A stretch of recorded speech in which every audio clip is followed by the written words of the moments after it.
Welcome to Certifying Trust in a Digital Age, the Executive Digital Notary Podcast. I'm your host, Ansel, and in this space, we explore the architecture of modern trust. And I'm Gisela. It's a pleasure to be with you. You know, Ansel, today we're talking about something that feels, well, both ancient and futuristic at the same time. The notary. This institution that was built on, physical presence. And now it's being completely reimagined. That is the perfect way to put it. When you hear notary, you immediately see an ink stamp, you feel the weight of an embossing seal. Yeah, that physical object. Exactly. It's an act of trust rooted in looking someone in the eye. But, that's just not the world we live in anymore. Not at all. That trust is now being forged through pixels and protected by cryptography. Wow. We're talking about the rise of remote online notarization, or, RON, as everyone calls it.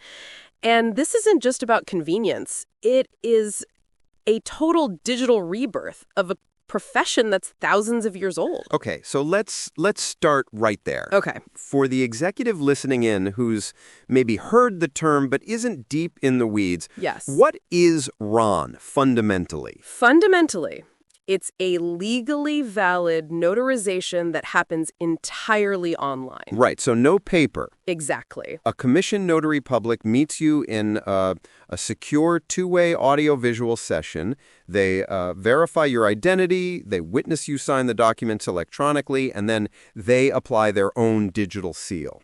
The whole session is recorded and saved. And I want to pause on that identity verification because it's so much more robust than people think. It really is. It's not just, holding your driver's license up to a webcam. It's a multi-layered security process. Exactly. It starts with knowledge-based authentication, those questions like, which of these streets have you lived on?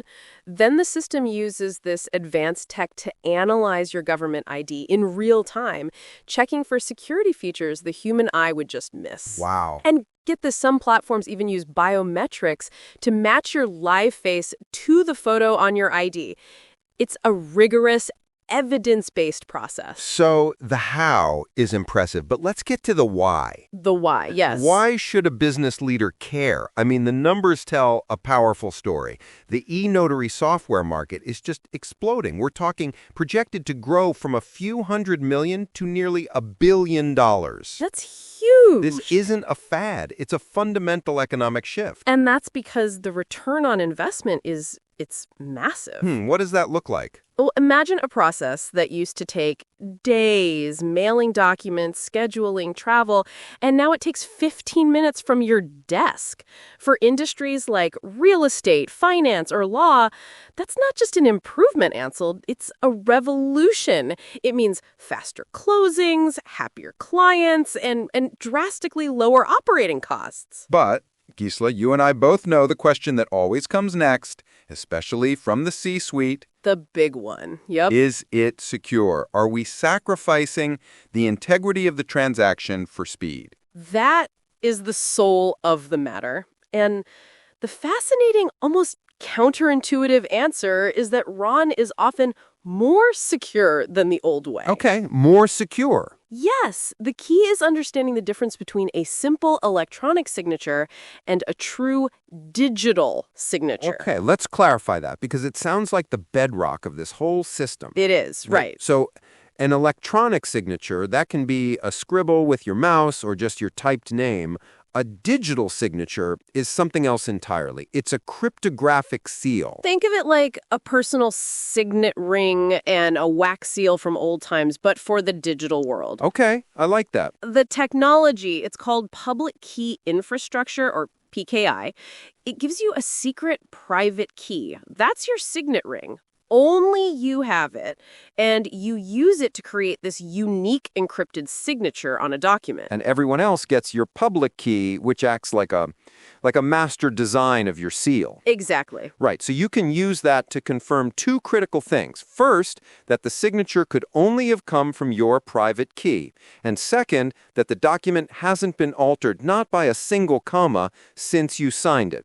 Any change breaks the seal. So you've moved from subjective trust, this person seems honest, to objective, mathematical proof. Wow. And when you layer on the fact that the entire audio-visual session is recorded and stored as an unchangeable audit trail, well, the level of evidence becomes overwhelming. It provides what the legal world calls non-repudiation. A signer can't credibly claim it wasn't me. Right. The proof is right there. It's an airtight case. So we have a system that is more efficient, more accessible, and demonstrably more secure. Yeah. So why isn't every single notarization done this way already? What are the headwinds? Well, the biggest headwind is that technology moves faster than the law. While a vast majority of U.S. states have enabled RON, the specific rules can differ. The regulations. Right. And internationally, it's even more of a patchwork quilt. So getting a document notarized online in New York for a legal matter in Japan, that still requires careful navigation.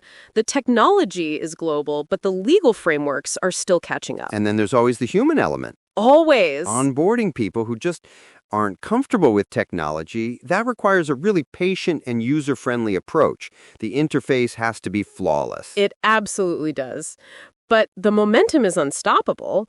We're already seeing the next evolution, with AI being used to detect potential fraud by analyzing a signer's behavior, and even blockchain being explored to create permanent, decentralized public records of notarial acts. It's a remarkable convergence, really. An ancient profession dedicated to trust now being powered by the most sophisticated technology we have. The notary isn't becoming obsolete, they're evolving into these highly skilled, tech-enabled guardians of digital integrity. It's about building a future where a transaction's validity doesn't depend on where you are, but on the strength of the trust you can prove. And that leads us to a question for you, our listeners, to reflect on. As we digitize more and more of our foundational processes, what does it mean for an organization's culture when the source of trust shifts from human intuition to a technological guarantee?